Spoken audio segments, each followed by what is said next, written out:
अल्लाह तबारक तआला की तरफ से। जब मूसा अलैहिस्सलाम नबूवत के मर्तबे से सरफराज हुए और दीन हक की तबलीग के सिलसिले में फिरौन के पास पहुंचे तो आप अलैहिस्सलाम ने फिरौन से बबागे दिल फरमाया, ऐ फिरौन, मैं अल्लाह तबारक तआला का नबी और रसूल हूँ, हक और सच की दावत देता हूँ, इसीलिए तुम खुदाई के दावे को छोड़कर एक अल्लाह पर ईमान ले आओ। फिरौन कहने लगा, ऐ मूसा, अगर तुम अल्लाह तबारक तआला के नबी हो तो कोई मौजिज़ा दिखाओ। मूसा अलैहिस्सलाम ने इरशाद फरमाया, देखो। इसके साथ ही आप अलैहिस्सलाम ने अपना आसा मुबारक जमीन पर डाल दिया। वो आसा जमीन पर आते ही एक बहुत बड़ा अज़्ज़हा बन गया। उसका एक जबड़ा जमीन के ऊपर लग रहा था, जबकि जबड़े का दूसरा हिस्सा फिरौन के महल की दीवार के ऊपर लग रहा था। अचानक अज़्ज़हे ने हरकत की और उसका रुख फिरौन की जानिब हो गया।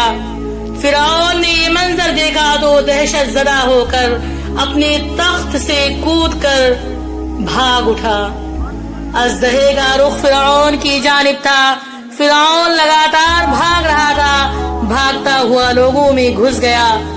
उस पर इस कदर भगदड़ मची कि हजारों आदमी एक दूसरे पर गिरकर कुचले गए और मारे गए। फिरौन डरता हुआ घर के अंदर दाखिल हो गया। उसने चीखो पुकार शुरू कर दी और कहा, ऐ मूसा, तुझे उस रब की कसम जिसने तुझको नबी बनाया, उसको पकड़ लो, आसे को अपनी असली हालत में लौटा दो।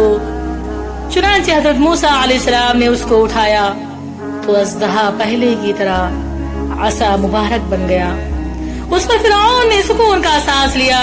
ये मौजिज़ा देखकर भी फिरौन अल्लाह तबारक तआला की वहदानियत पर ईमान न लाया, क्योंकि उसके मुक़द्दर में ईमान था ही नहीं।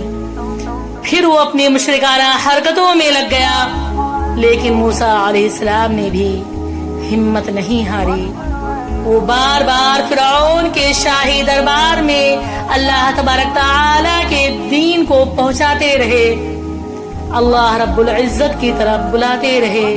अल्लाह तबारक तआला की जानिब बुलाने के लिए कलमे हक बुलंद करते रहे। लेकिन वो फिरौन मूसा अलैहिस्सलाम पर ईमान नहीं लाया। जब वो दरियाए नील में गर्क होने लगा तो उसने कहा, मैं ईमान लाया मूसा और हारून के रब पर, लेकिन उस वक्त का उसका ईमान काबिले कबूल नहीं था। अल्लाह तबारक तआला ने उसे क़यामत तक के लिए इबरत का निशान बना दिया।